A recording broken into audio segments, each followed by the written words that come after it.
ili uishi kwa amani na uwe na furaha ya moyoni, kuna vitu lazima ujifunze kukubali mabadiliko yoyote ya kazini, mabadiliko ya maisha, mabadiliko ya muda, mabadiliko yoyote yale, kwa sababu muda unavyokwenda dunia inabadilika. Kwa hiyo lazima uwe ni mtu ambaye uko very flexible kukubali mabadiliko yoyote.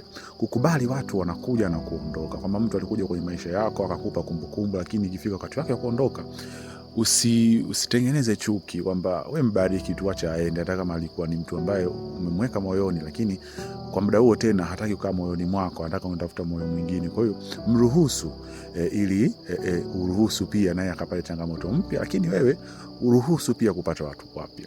Kitu cha pili, uwe ni mtu ambaye ni rahisi kusamehe, kwa sababu dunia sasa tunaishi na watu ambao wanafanya maudhi mengi, unakutana na changamoto nyingi, disappointment ndio usiseme.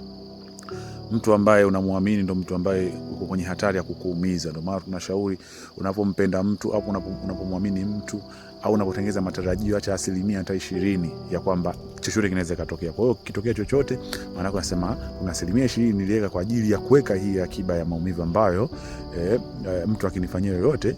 Kwa hiyo jifunze kusamehe na kuachilia ili uweze kusonga mbele. Uweze ukapata furaha kama bado unaumizwa na vitu vilivyopita. Lakini kitu cha tatu, kuwa na tabia ya kushukuru ya kwamba kuna siku utapata, kuna siku utakosa. Kuna siku wengine watapata, wewe utakosa, na kuna siku ambao wewe utapata, wengine watakosa. Sasa ukipata kidogo, shukuru, kwa sababu kidogo chako ni kikubwa kwa watu wengine. Lakini ukipata kikubwa pia usikufuru, kwa sababu hata walokosa si kama ni mazembe, ni basi tu muda wao hujafika.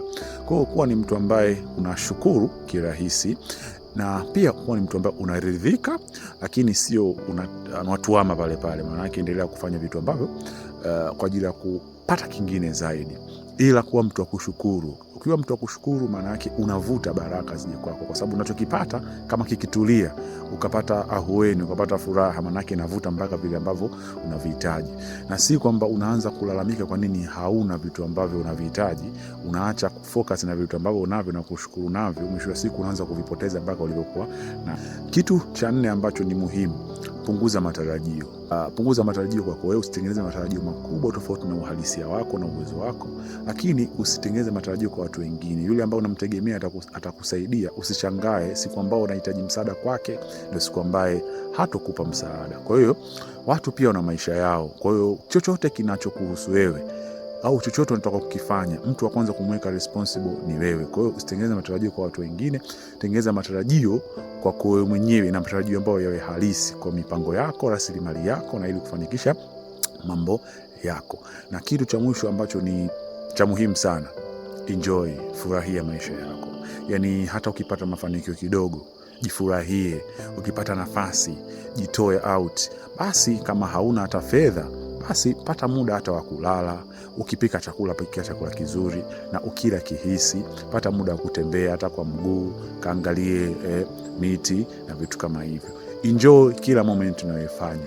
Enjoy kila kitu unachokifanya.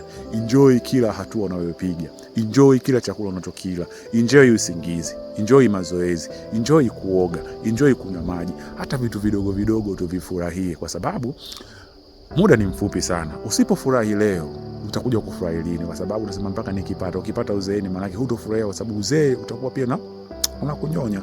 Kwa hiyo furahia kwa kila kitu unachokipata ingali bado upo hai, na kabla muda hujakutupa mkono, usije ukajuta baadaye.